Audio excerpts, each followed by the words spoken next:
उद्या दत्त जयंती, त्यानिमित्त आपण पाहणार आहोत दत्त जन्माची कथा.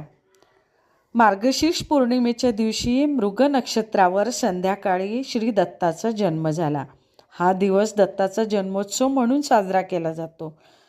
आता दत्त देवतांना पृथ्वी तलावर जन्म घेण्यासाठी असं काय कारण घडलं की त्यांना पृथ्वी तलावर जन्म घ्यावा लागला?